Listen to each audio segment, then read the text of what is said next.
자, 오늘 우리가 지난주에 갈라디아서 4장의 말씀을 살펴봤고, 오늘은 5장의 말씀을 통해서 함께 은혜를 나누려고 합니다. 자유라고 하는 거 우리가 다 알고 있습니다. 자유가 뭔지, 자유가 없는 것이 얼마나 힘들고 불편한지, 그리고 자유가 없다고 하는 게 얼마나 끔찍한 일인지. 그런데 바울 당시에, 또 예수님 당시에 자유라고 말씀하시는 예수님의 이 자유라는 이야기를 이해하지 못하는 부류들이 있었습니다. 그리고 그 부류들이 바울 때까지 이어지고 있습니다. 예수님께서 진리가 너희를 자유케 하리라 이렇게 말씀하셨어요. 오늘 바울이 여기에서 뭐라고 하냐면 5장 1절에서 그리스도께서 우리를 자유롭게 하려고 자유를 주셨다. 그러므로 굳건하게 서서 다시는 종의 멍에를 매지 말아라. 그러니까 그리스도께서 우리에게 자유를 주셨다. 진리가 너희를 자유케 하리라고 선포하신 것은 말만이 아니라 실제로 우리에게 주어진 일이었습니다. 그것은 자유함이었고, 자유라고 하는 것은 내가 원하는 것들을 얼마든지 이루어내기 위해서 노력할 수도 있고, 또 그것을 그만둘 수도 있는 그런 일을 하는 거죠. 근데 자유를 잘못 사용하면 방종이 되고 맙니다. 방종이 뭐냐 하면 나 편하면 그만이지. 사실 이 자유에는 굉장히 이 자유와 부피가 비슷한 책임이라는 게 따릅니다. 책임. 그런데 이 책임을 생각지 않은 사람들이 자유를 행하면 그게 곧 방종이 되는 겁니다. 방종이 뭐냐 하면 나 하고 싶은 대로 사는데 네가 무슨 상관이냐. 우리가 가끔 뉴스를 보면 그런 사람들이 종종 있어요. 아파트 주차장을 차로 꽉 막아놔버리고 그리고 가버려요. 뭐 지금은 이제 끌어낼 수나 있지만 얼마 전까지만 해도 법이 없어서 끌어내지도 못하고 그런 일이 생겨요.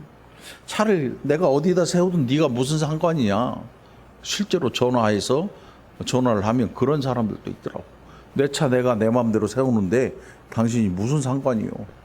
근데 차 대놓은 걸 보니까 2대 자리에다가 자기 차를 딱 대놓고 아주 떳떳하고 뻔뻔하게 얘기를 하는 거지요. 방종이지요. 자유가 주어진다면 한쪽에는 그 자유에 대한 책임이 반드시 따릅니다. 그래서 우리는 이 책임이 어떻게 우리가 이 책임을 지느냐, 다른 사람이 이 나의 자유 때문에 힘들고 어려워지면 거기 문제가 생기는 겁니다. 이게 세상에서 말하는 자유죠. 오늘 그리스도 예수께서 우리에게 진리가 너희를 자유롭게 하리라 하신 말씀은 뭐냐 하면 세상에서 말하는 자유, 뭐 자유민주, 뭐 자유국가, 뭐 이런 의미보다 훨씬 더 폭넓은 의미로 어떤 의미냐면 너희를 죄인이라고 누르는 율법에서 벗어난 자다 이렇게 얘기해요. 이게 우리에게 주어진 진정한 자유인 것입니다. 예수님께서 말씀하신 진리가 너희를 자유케 하리라 말씀하신 이것이 바울 때에 갈라디아 교인들에게 바울이 그리스도께서 우리를 자유롭게 하려고 자유를 주셨다. 아주 단순 명료하지요. 자유를 왜 주셨느냐? 너희를 자유롭게 하려고 주셨다. 그런데 왜 이런 이야기를 이런 기록을 하는가 하면 자유를 줬는데도 자유롭지 못한 사람이 있으니까 이렇게 이야기를 하는 거죠, 바울이. 그러니까 얼마나 답답하겠어요. 얼마나 속이 터지겠습니까? 하나님께서 우리에게 하나님 나라를 주셨어요. 받으셨습니까? 받았어요. 우리가 하나님 나라를 지금 간 건 아니지만 하나님 나라를 기업으로 우리에게 주셨어요. 네? 주셨어요.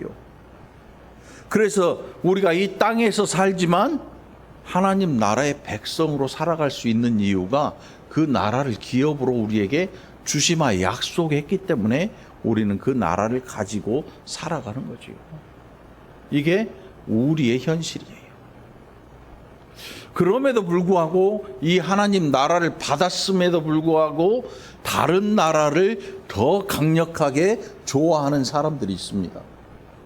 그래서 이 나라를 더 좋아해서 이 세상 나라가 너무나 좋아서 너무나 중요해서 자기의 인생을 여기에 다 쏟아버립니다. 다 투자해버려요. 나중에 결국 하나님 나라를 위해 사용할 게 아무것도 없어요. 아무것도 없어요. 모든 걸 쏟아버려요. 모든 걸.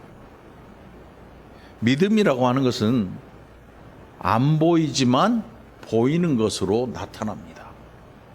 그래서 믿음은 바라는 것들의 실상이요 보이지 않는 것들의 증거라고 얘기를 해요. 우리가 마음으로 믿어 의에 이르고 입으로 시인하여 구원에 이른다고 하는데 이게 무슨 뜻이냐면 우리의 마음속에 있는 믿음은 반드시 우리의 밖을 향해서 나아가게 되어 있습니다. 믿음이 있는 자는 믿음이 있는 사람다운 행동을 하게 돼요. 여기에 보면 우리가 전에 살펴봤던 고린도 교회에 어떤 사람이 있었냐면 교회는 다니는데 음란한 사람이 있었습니다. 그 얼만큼 음행을 행했느냐 하면 자기 아버지의 첩과 음란한 일을 하는 그런 아들이 있었습니다. 그런데 교인들이 그걸 알고도 내버려둬요. 아무 얘기 안 해요. 괜찮은 것처럼. 그게 자유인 줄 알고 그게 자유인 줄 알고 아무렇게나 해요. 그 고린도 지역에 유행한 게 바로 그런 자유였던 거예요.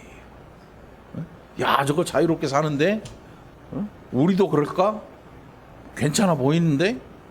이게 고린도 교회 사상이었어요. 그러니 그 고린도의 음란함이 얼마나 극에 달했을지 뭐 안 보고도 알 수가 있죠. 오늘 이 바울이 그들에게 예수님께서 너희에게 왜 자유를 주셨는가 하면 너희를 자유롭게 하려고 주셨는데 그 자유는 뭐냐 하면 율법 아래에서 벗어나는 거다. 벗어나는 것이다.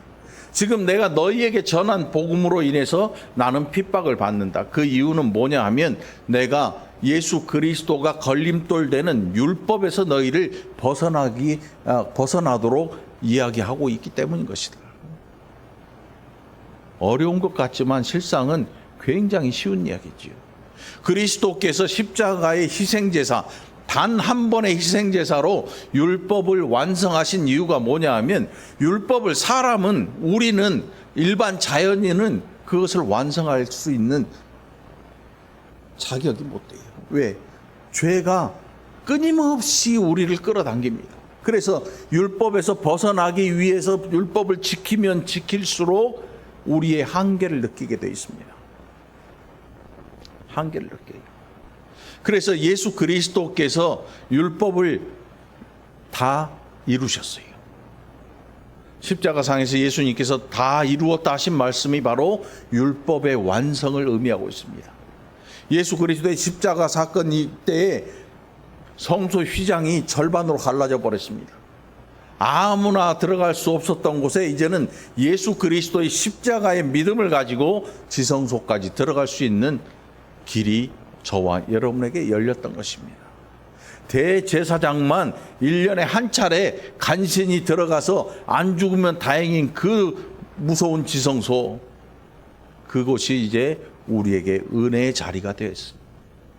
다 이루신 거지. 그래서 더 이상의 제사가 필요치 않고 더 이상의 희생 제사가 필요치 않습니다. 하나님 앞에 나아갈 길에 나아가기 위해서 뭔가 피를 흘려 죽어야 되는 이 죽음이 더 이상 이제 필요 없게 되었습니다. 그래서 교회에 올 때 저와 여러분이 양이나 소를 끌고 오지 않아도 되는 것입니다. 안 그러면 희생 제사를 해야 되니까 물론 저와 여러분이 유대인이 아니기 때문에 그것도 불가능하죠.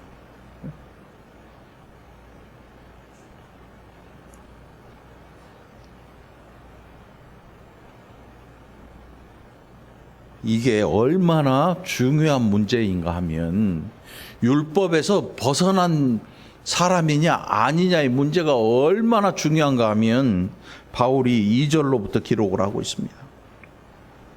보라, 나 바울은 너희에게 말하노니 너희가 만일 할례를 받으면 그리스도께서 너희에게 아무 유익이 없으리라. 너희가 믿는 십자가, 너희가 십자가에 달린 예수를 믿는데 그 믿음이 소용이 없는 거라, 이렇게 얘기를 하는 거예요. 너희의 믿음이 아무 소용이 없는 것이다. 왜냐하면 너희가 자유를 얻고도 밖으로 나오지 못하고 계속해서 율법 안에서 자유 없는 자처럼 죄인처럼 살고 있기 때문이다. 이게 굉장히 중요한 문제입니다. 자유를 받았으면 자유를 누려야 돼요. 여러분, 예수를 믿으면 진리가 너희를 자유케 하리라 말씀하셨는데 저와 여러분이 이걸 누리고 살아가는 존재가 되는 것입니다. 누리지 못하는 사람들이 있어요. 이것도 하면 하나님이 치실 것 같고, 이것도 치실 것 같고, 저것도 치실 것 같고, 두려워서 못해요. 두려움이 너무 많아. 이것도 안 돼, 저것도 안 돼. 응? 그래서 너무나 무서워해요. 하나님을 섬기는 일이 사실은 기쁘고 즐겁고 얼마나 복되고 영광스러운 일인데 어떤 사람들에게는 그게 공포예요. 숨 쉬는 것도 조심해야 돼요. 밥 먹는 것도 즐겁게 먹으면 안 돼요. 맛난 것도 찾아 먹으면 안 돼요. 그것도 죄가 된다고 생각을 해요. 그러니까 공포스럽게 사는 거죠. 아직도 죄 안에 갇혀 있는 거죠. 우리는 뭘 잘 먹어서 그것도 감사하고 때로 먹지 못한 그 일도 감사하죠. 응? 감사할 뿐인 거죠.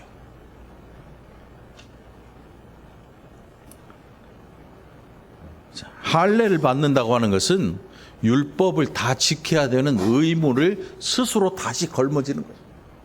응? 스스로 다시 걸머지는 거예요. 그게 할례 받은 자들의 하는 일이었어요. 할례라고 하는 것은 뭐냐면 하나님의 언약을 기억나게 하는 일이었어요.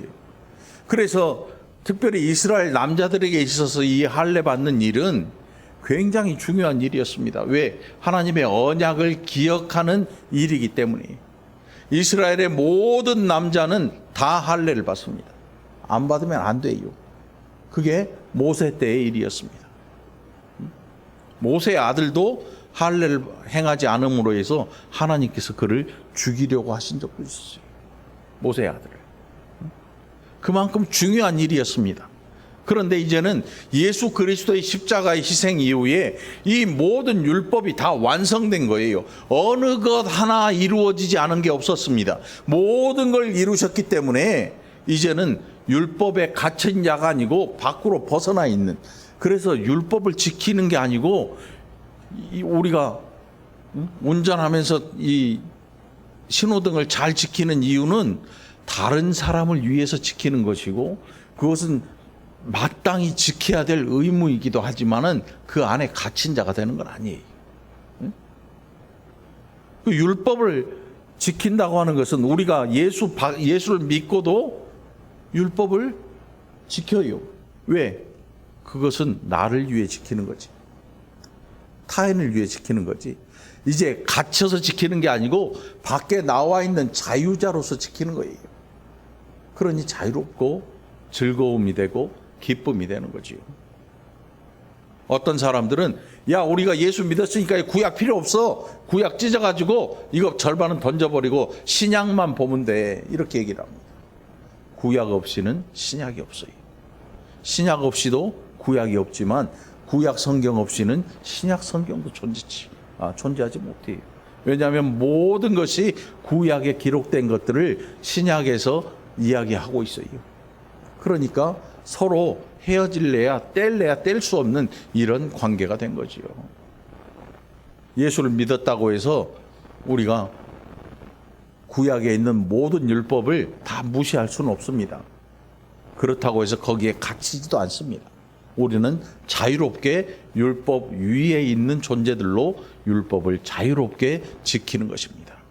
사실 율법이라고 하는 것은 이스라엘의 사회를 유지하는 아주 큰 법이기도 했습니다. 살인하지 말라, 도적질하지 말라, 내 이웃의 아내를 탐하지 말라, 거짓 증언하지 말라, 내 부모를 공경하라. 뭐 여러 계명들, 하나님을 섬기는 계명들, 이런 것들은 이스라엘이라고 하는 하나님의 백성들의 사회를 유지하는 데 굉장히 중요한 일이었던 거지요.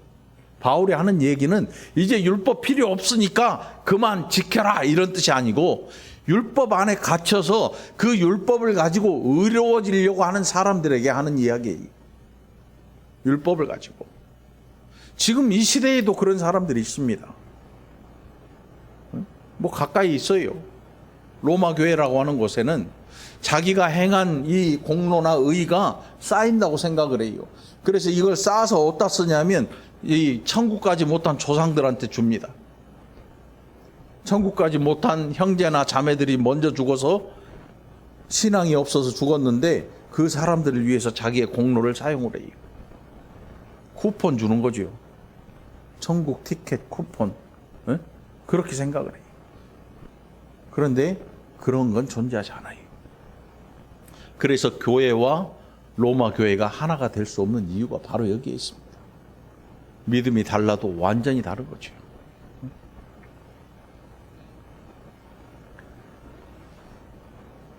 6절입니다. 그리스도 예수 안에서는 할례나 무할례나 효력이 없으되 사랑으로서 역사하는 믿음뿐이니라. 할례 받은 자도 예수를 믿으면 이제 율법 밖으로 나오는 자유자가 된 것입니다. 할례 받지 않은 이방인도 예수 그리스도를 믿으면 율법 밖에 있는 자유자가 되는 것입니다. 할례나 무할례나 이것이 우리의 존재를, 우리의 위치를 움직일 수 있는 아무런 힘이 없는 것입니다. 오늘 저와 여러분 자유자임을 꼭 기억하시기 바랍니다. 7절과 8절에 보면 너희가 다름질을 잘 하더니 누가 너희를 막아 진리를 순종하지 못하게 하더냐. 그 권면은 너희를 부르신 이에게서 난 것이 아니니라. 다른 목적을 가진 사람들이 있습니다. 여러분 신앙생활할 때 반드시 이걸 기억해야 돼요. 다른 목적을 가지고 오는 사람들이 있습니다. 다른 목적. 그래서 그들이 하는 일이 뭐냐면 오늘 이 본문에 나오는 것처럼 진리를 막아요. 너희를 막아서 진리에 가지 못하도록 막아요. 무슨 뜻이냐면 나도 못 가고 너도 못 가. 우리가 하나님 앞에 헌신할 때 주의해야 될 필요가 있습니다. 내가 하기 싫으니까 너도 하지 마. 이거 큰일 납니다. 아주 악한 일이에요. 나 안 하니까 너도 하지 마. 이런 사람들이 존재해요, 실제로. 감사하게 우리 교회는 없어요. 내가 말한 것 중에 우리 교회에 있는 건 아무것도 없어요. 네? 감사한 일이죠. 실제로 있어요. 건축한다고 어떤 분이 은혜 받아서 건축원금을 하는데 옆에 있던 어떤 사람이 와가지고 그거 왜 해? 왜? 하지 마. 이런 사람도 진짜 있더라고. 그래 자기는 안 해. 그러니까 남도 못하게 하는 거지. 자기가 하는 사람이 다른 사람 못하게 하는 걸 본 적은 없어요. 내가 안 하니까 너도 하지 마요. 11조 그까짓 거 왜 하니? 어? 먹고 살기도 힘든데 그 11조 왜 해? 감사한금 왜 하니? 먹고 살기 힘든데 감사한금 왜 하니? 이렇게 나와요. 그래서 나 못하면 너도 하지 마요. 나 힘드니까 너도 힘들지 하지 마. 아니에요. 이러면 안 돼요. 내가 못하면 다른 사람이 하는 걸 감사할 줄 알아야 돼. 내가 할 수 없는 일을 다른 사람이 하는 것에 대해 우리는 감사할 줄 알아야 돼요. 여러분 감사하시기 바랍니다. 여기 7절과 8절에 보면 그 권면은 너희를 부르신 이에게서 난 것이 아니다. 이 사람들이 와서 뭐라고 속삭이냐면 야 예수를 믿었어? 그러면 이제 다시 율법도 믿어야 되고 할례도 받아야 돼. 네 아들 있잖아? 할례 받아야 돼. 안 받으면 어떻게 되냐면 큰일 나. 너 예수 믿으나 마나야, 어? 그거 소용없는 일이야. 그렇게 해서 다시금 예수 그리스도의 십자가 영으로 시작했다가 육체로 끝나게 만들어버린 거죠. 다시금 육체의 일로 도모하게 만들어가는 거예요. 이게 그 사람들이 하는 일이었습니다. 적은 누룩이 온 덩이에 퍼지느니라. 많은 사람이 그런다 그래서 그런 게 아니고 아주 작은 것 하나가 별 볼 일 없는 것 같은데 점점 누룩처럼 퍼지기 시작하는 것입니다. 여러분 식빵에 곰팡이라는 거 보셨나요? 처음에 놔두면 별거 아닌 것 같은데 하루 지나면 요만한 곰팡이가 생겨요. 이틀 지나면 다 퍼져버려요. 못 먹어요. 먹을 수가 없죠. 응? 버려야 돼요. 처음에는 작아 보이고 보이지도 않던 까만 점 하나가 나중에 모든 것을 다 못쓰게 만들어버려요. 그래서 교회가 진리를 지키기 위해서 피 흘린 이유가 바로 여기에 있어요. 지키지 않으면, 싸우지 않으면 교회를 뒤덮어버리는 곰팡이 같은 그런 이상한 논리들이 교회를 뒤덮기 때문에 그렇죠. 여러분 이 시간에도 교회를 향해서 밀려오는 끊임없는 세상의 일들이 정말 많아요. 얼마나 많은지 몰라요. 응? 제가 한 개 물어볼까요? 뭐 대답을 하셔야 돼요. 큰 교회가 좋습니까? 작은 교회가 좋습니까? 네? 네. 내가 어리석은 질문을 했네. 미안해요, 동숙 할머니. 아니야, 어리석은 질문이죠 이게. 교회는 크고 작은 게 없어요. 교회는 하나예요. 하나. 그런데 세상적인 이 고정관념이 우리에게 들어와서 교회를 자꾸 큰 교회와 작은 교회와 개척교회와 뭐 자립교회 이렇게 나눠요. 물론 물질로 뭐 그것을 평가하는 거겠죠. 다 평가하는 게 물질이에요. 큰 교회는 왜 큰 교회입니까? 네? 우리가 큰 교회라고 부르는 큰 교회는 왜 큰 교회입니까? 일단 건물이 작으면 큰 교회 축에 못 껴요. 건물이 커야 돼요. 커도 엄청 커야 돼요. 차 타고 지나갈 때 한눈에 확 들어와야 큰 교회예요. 응? 작은 교회는 왜 작은 교회예요? 차 타고 지나갈 때 안 보여. 그러면 작은 교회예요. 응? 그리고 사람 수가 작아. 큰 교회는 사람 수가 많아. 그게 우리의 관념이야. 우리의 생각에 이미 이 세상적인 게 들어와 있어요. 이게 뿌리 뽑지 못해요. 평생 가요. 한번 거기에 사로잡히면 평생 가는 거예요. 그런데 제가 큰 교회, 여러분들이 이야기하는 큰 교회의 목사가 이런 얘기를 하면 좀 맥힐 텐데 우리도 작잖아. 우리도 작은 교회 여러분. 그런데 우리 여러분 생각 바꿔야 돼. 우리 작은 교회 아니야. 10명도 안 되는 교회가 이 나라에 50%가 넘어요. 응? 큰 교회? 진짜라니까요. 제가 우리가 뭐 이렇게 작은 교회 하니까 진짜 작은 교회인 줄 아는데 진짜 작은 교회 한번 가보세요.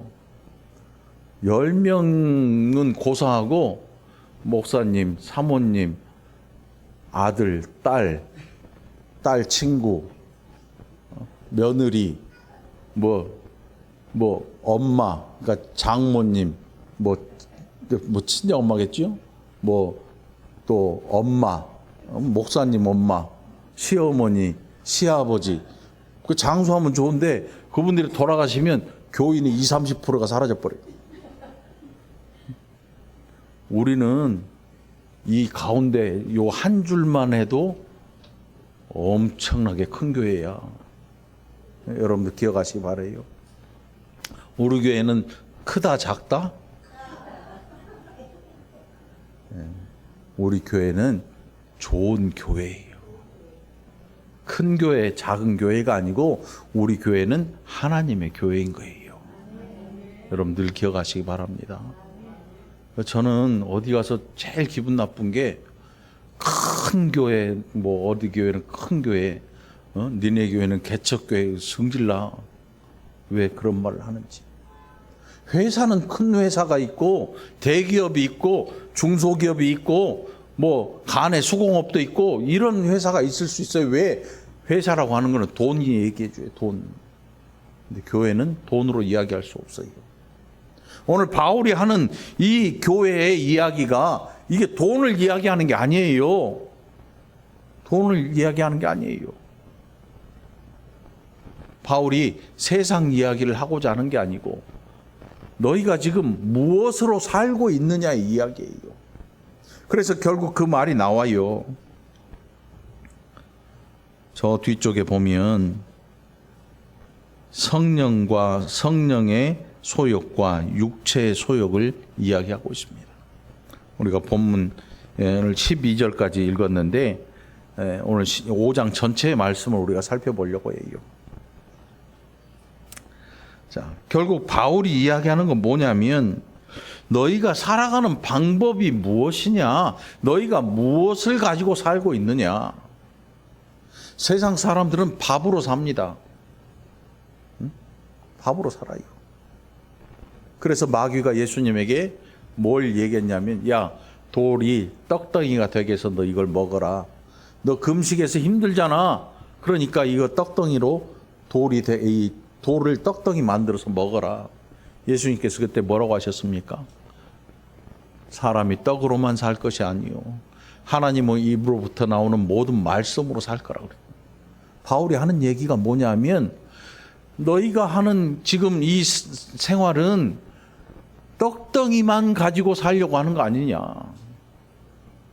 성령의 소욕은 뭐냐면 떡덩이를 가지고 사는, 세상에서 말하는 떡덩이가 아니고 하나님의 입으로부터 나오는 모든 말씀으로 살 거라는 거지요. 그 내용이 오늘 여기에 기록되어 있습니다. 떡만 가지고 사는 세상의 일은 뭐냐면 19절에서 육체의 일은 분명하니 곧 음행과 더러운 것과 호색과 우상 숭배와 추슬과 원수 맺는 것과 분쟁과 시기와 분냄과 당 짓는 것과 분열함과 이단과 투기와 술 취함과 방탕함과 또 그와 같은 것이라. 전에 너희에게 경계한 것 같이 경계하노니 이런 일을 하는 자들은 하나님의 나라를 유업으로 받지 못한다. 아니 세상에도 착한 일 하는 사람 많지 않습니까? 뭐 그 사람들은 이거 아니잖아요. 아니에요. 예수 없으면 다 똑같아요. 하나님 없이 사는 모든 인생들은 다 이 안에 들어옵니다. 우상 섬기잖아요. 하나님 섬기지 않으면 우상을 섬기는 거예요. 세상에 스위스 같은 중립국가는 없어요. 영적으로 이 중립국가가 없어요. 결국 바울이 하는 이야기는 뭐냐면 너희가 성령으로 살지 아니하면 너희가 세상 사람과 똑같다. 하나님 없이 사는 사람과 똑같은 것이다. 너희가 다시금 율법 아래로 다시 들어가는 것은 그것은 세상 사람과 진배 없는 일이다. 그리고 실제로 교인들이 이런 일들에 포함되어 있어요. 처음에 나왔죠. 자유롭게 하려고 자유를 주셨는데 자유를 방종의 기회로 삼지 말아라. 여기 뒤에 나와요. 13절에 중반절에.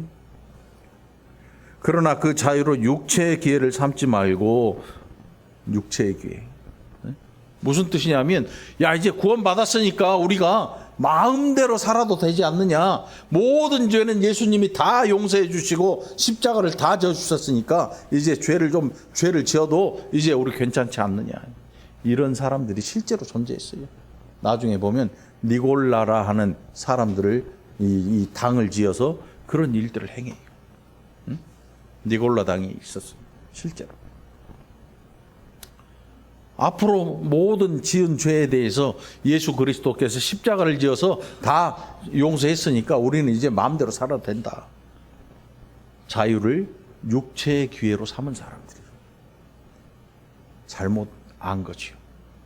복음은 그런 의미가 아니었던 거예요. 그리고 바울이 이야기합니다. 오직 성령의 열매는 무엇이냐? 여러분 이거 외우려고 하지 마세요. 외우면 뭐합니까? 외운다고 이것을 행할 수 있는 건 아니에요. 억지로 외운다고 해서 행할 수 있는 거 아니잖아요. 우리 함께 봉독해 볼까요?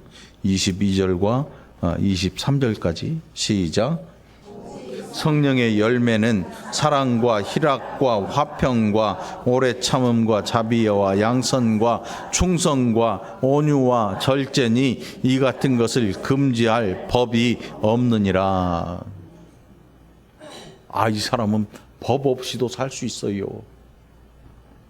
세상에서 그런 말 하는 분들 있잖아요. 이 사람은요 정말 법 없이도 살 사람이에요. 그런데 그 말을 다시 생각해 보면 이 사람은 법이 없으면 금방 죽어. 무슨 뜻이냐면 법이 그를 지켜준다는 사실을 알지 못해요.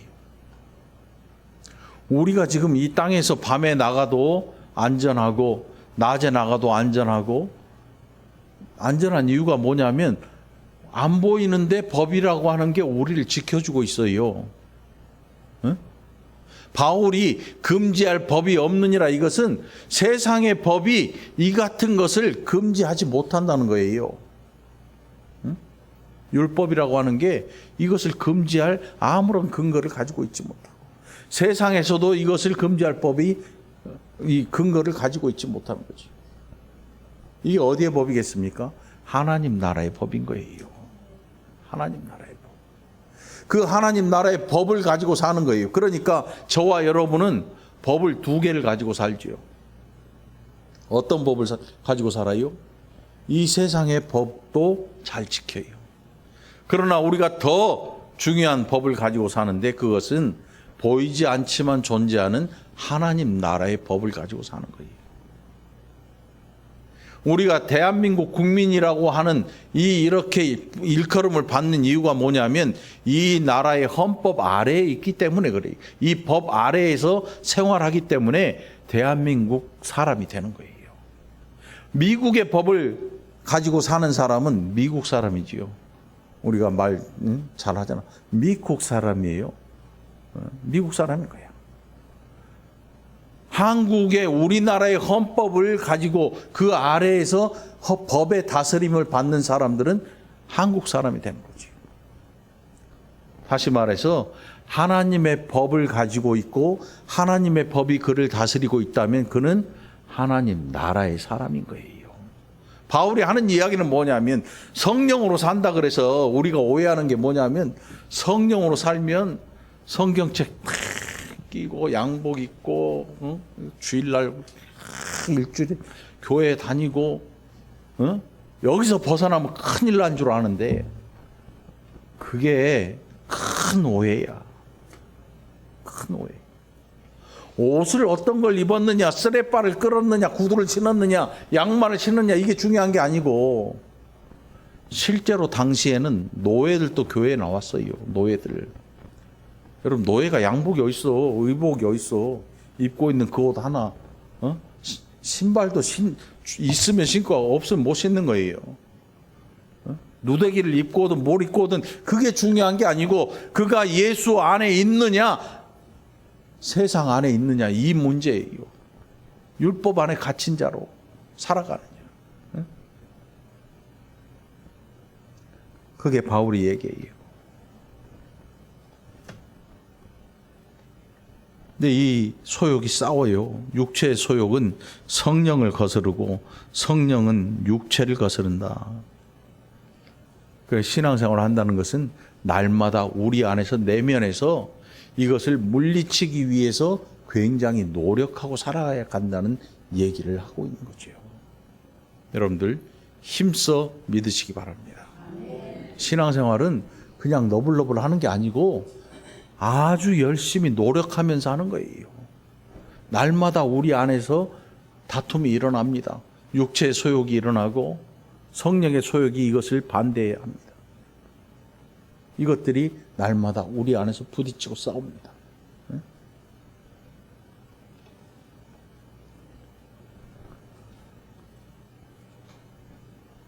바울이 하는 이야기를 잘 들으시기 바랍니다. 24절에서 뭐라고 하냐면, 그러므로 그리스도 예수의 사람들은 육체와 함께 그 정욕과 탐심을 십자가에 못 박았느니라. 여러분, 십자가에 못 박았다고 하는 건 뭐냐면 죽었다는 얘기예요. 죽었다는 얘기예요. 그리스도께서 십자가에 달려 죽으셨어요. 그 사건은 뭐냐면 예수 그리스도의 십자가의 죽음의 자리에 내가 있어야 되는데 그리스도께서 대신 죽으셨다는 걸 때요.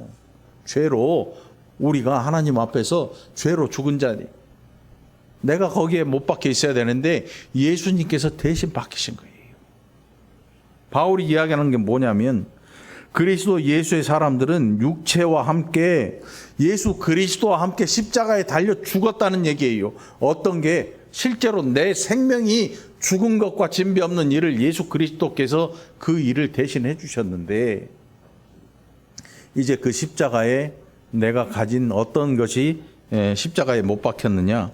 정욕과 탐심을 십자가에 못 박았다. 다시 말하면 우리의 죄가 십자가에 못 박혀 죽어버린 거예요. 죽어버린 거예요. 응? 돌아가신 분들의 특징이 뭐냐면 아무리 불러도 대답 안 해요. 응? 어머니의 죽음 앞에서 권사님들의 소찬 앞에서 아무리 불러도 아버지도 대답 안 해요. 여러분 참 신기하죠. 응? 금방 살아계셔서 몸은 따뜻해요. 단 한마디, 왜? 이 한마디면 될 것 같은데, 금방 대답할 것 같은데, 안 해요. 더 이상 대답할 능력을 잃어버린 거죠. 돌아가신 거예요. 우리는 그런 장면들을 계속 지켜봐요. 봐요. 참, 그러면서 저와 여러분이 겸손해지는 거예요. 사람의 죽음 앞에서보다 우리를 겸손하게 만든 일이 없어요. 그런데 그리스도의 죽음 앞에서, 십자가의 죽음 앞에서 우리는 더욱 겸손해지지요. 그리고 우리는 그 십자가에 우리의 죄가 함께 못 박혀 죽었다는 사실을 기억하는 거죠. 돌아가신 분들 앞에서 우리는 피조물이구나. 우리는 영원히 살 수가 없구나. 여러분 한 해 한 해 몸이 달라지지요. 젊은 사람들은 잘 몰라요. 제가 해보니까 알겠더라고. 아까도 그러잖아. 성경을 읽는데 말이 꼬여. 내가 그런 게 아니고 그냥 꼬인 거야. 60 넘어가면 다 그래. 자신하지 말아요. 그래서 우리가 더욱 겸손해질 수밖에 없는 것이에요. 겸손해질 수밖에 없는 것이에요. 여러분 겸손하시기 바랍니다. 그 정욕과 탐심을 십자가에 못 박았다 그래요. 그러니까 이 죄라는 것이 더 이상 우리 안에서 활개치지 못하고 죽어버린 거예요. 예수 그리스도의 십자가로 말미암아 우리의 정욕과 탐심이 죽어버린 거예요. 만일 우리가 성령으로 살면 또한 성령으로 행할, 성령으로 살면 성령으로 행한다. 우리 안에 있는 믿음이 마음으로 믿어 의에 이르고 이것이 살아나와서 입으로 시인하게 되는 거지요. 성령으로 살면 마음속에서만 이루어지는 일이 아니에요. 절이나 이런 다른 이 종교들, 철학적인 종교들, 우상들, 뭐 이런 종교들에서 하는 얘기는 뭐냐면 마음으로 해탈한다 그래요. 예? 마음으로 막 명상하고. 그래서 이 기독교에서는 명상이라는 게 없어요, 여러분. 명상하지 마세요. 명상하지 마세요. 묵상한다 그래 놓고 명상하는 사람들이 있더라고. 예? 진짜요. 그러니까 차라리 묵상을 안 하는 게 낫겠지. 예? 명상을 하더라고, 진짜로. 명상이 뭐냐면 마음으로 해탈하는 거예요. 해탈하는 거야. 그거는 기독교의 일이 아니에요. 교회는 마음으로 믿어 의에 이르고 이게 밖으로 나오는 거예요. 반드시 나오게 돼 있어요. 누군가에게 고백이라도 하게 돼 있어요. 나 예수 믿는 사람입니다라고 이야기라도 할 수 있게 돼 있어요. 나오지 않으면 없는 거예요. 안 먹었으니까 안 나오는 거죠. 없으니까 나올 게 없는 것이요. 그래서 우리가 성령으로 살면 또한 성령으로 행할 수밖에 없는 거예요. 26절 마지막 절입니다. 헛된 영광을 구하여. 그래서 영광이라는 게 여러분 헛된 건가요? 헛된 건가요? 그래서 이 영광을 우리가 잘 생각을 해봐야 돼요. 영광 하니까 또 조기 생각하는 사람들이 있는데 그런 게 아니고 우리가 하나님이 받으시는 영광, 그건 굉장히 기쁘고 즐겁고 영원한 일이지요. 하나님께서 그 영광을 우리에게 돌리실 때, 주실 때 우리는 감당할 수 없는 은혜를 받게 돼요. 감당할 수 없는 은혜. 우리가 살면서 세상에 나아가서 살면서 하나님께 영광을 돌리고 산다 그래요. 근데 영광을 돌리지 못할 때가 참 많아요. 그럼에도 불구하고 하나님이 우리한테 너 왜 이따위로 살아? 이렇게 아니고 우리가 살다가 영광 돌리지 못하고 살다가 단 한 번 하나님께 영광을 돌리고 하나님께 감사하고 그 은혜에 너무 감사할 때 하나님 오히려 기뻐하시지요. 야, 너 참 고생했다. 고생했다. 그런데 여기서 26절에서 왜 헛된 영광이라고 이야기할까요? 헛된 영광. 이게 뭐냐면 자기 스스로 이것을 차지하려고 하는 거예요. 자기 스스로. 사울이 이런 일을 했어요. 사울이 어떤 일을 했냐면 전쟁에 나가야 되는데 사무엘 선지자가 와서 제사를 드리고 이제 하나님 앞에 물어보고 전쟁에 나가겠습니다. 나갈까요 말까요 물어봐야 되는데 사무엘이 오다가 늦었어. 뭐 차표는 오는 게 걸어오니까 늦을 수도 있지. 그런데 기다리던 사울이 그 사이를 참지 못하고 자기가 돌 재단에다가 짐승 잡아서 피 흘리고 제사를 지내버렸어. 그리고 전쟁으로 이제 간다고 하는데 그때 사무엘이 와요. 응? 무슨 짓입니까? 왕이 한 짓으로 인해서 하나님께서 당신을 왕의 자리에서 버리셨습니다. 그 이후로 사울은 미쳐 돌아가요. 응? 그리고 사울이 그 일 이후에 사무엘에게 뭐라고 얘기하냐면 내가 사실은 사람들이 눈앞에 있는데 그 사람들의 이야기 듣느라고 하나님의 이야기 음성을 듣지 않았습니다. 사람들한테 인기 있고 사람들이 나를 왕으로 인정해 주는 그것이 너무나 좋아서 하나님이 나를 왕으로 세우셨는데 나는 그 음성을 듣지 않고 더 많은 사람들이 나를 향해서 하는 이야기, 그것이 좋아서 나는 이 일을 행했습니다 라고 얘기해요. 그때 사무엘의 입에서 나온 얘기가 천천의 수양 만만의 수양의 기름보다 하나님은 순종하고 듣는 것을 좋아하십니다. 순종이 제사보다 낫고 천천의 양과 만만의 소가 기름 흘려서 타 죽는 것보다 하나님은 순종하시는 것을 즐거워하십니다. 여러분 순종하는 자들이 되시길 바랍니다. 이게 저와 여러분의 삶의 모습인 것입니다. 그 외에 구하는 영광, 그것이 사울의 영광이었습니다. 사울은 백성들이 막 이야기할 때 왕이여 지금 전쟁에 나가야지 지금 뭐 하는 겁니까? 이 이야기를 들은 거예요. 자신의 영광을 구한 거지요. 이게 헛된 영광이에요. 우리에게 이 유혹들이 엄청나게 쏟아져 들어옵니다. 엄청나게 쏟아져 들어와요. 목회자는 더하면 더하죠. 네? 조심하시기 바랍니다. 누군가 여러분들을 입술로 막 높여 띄워줄 때 자칫하면 높은 데서 뚝 처박혀요. 그거 좋은 거 아닙니다. 사람에게 칭찬을 구하랴 하나님에게 칭찬을 구하랴. 사도 베드로가 한 얘기예요. 내가 사람에게 좋게 보일 것이냐, 하나님에게 좋게 보일 것이냐. 나는 하나님에게 좋게 보인다. 그러려고 산다. 너희들이 나를 향해 돌을 던져도 너희들이 나를 갖다가 가두고 옥에 가두고 죽일지라도 나는 하나님에게 좋게 보이겠다. 너희는 나의 전하는 복음을 막지 못할 것이다. 바울이 베드로가 이 이야기를 합니다. 전하지 못하게 하니까 이 이야기를 해요. 오늘 여러분, 저와 여러분에게 다가오는 이 달콤한 유혹을 잘 분간하시기 바랍니다. 누군가 우리를 달콤한 말로 높이 띄웠을 때 그냥 저 하늘로 날아가 버리면 안 돼요. 다시 무거워져서 땅으로 납작 내려와야 됩니다. 우리는 늘 하나님 앞에서 살아가는 그런 존재들이 되어야 하는 것입니다. 하나님의 은혜를 사모하시기 바랍니다.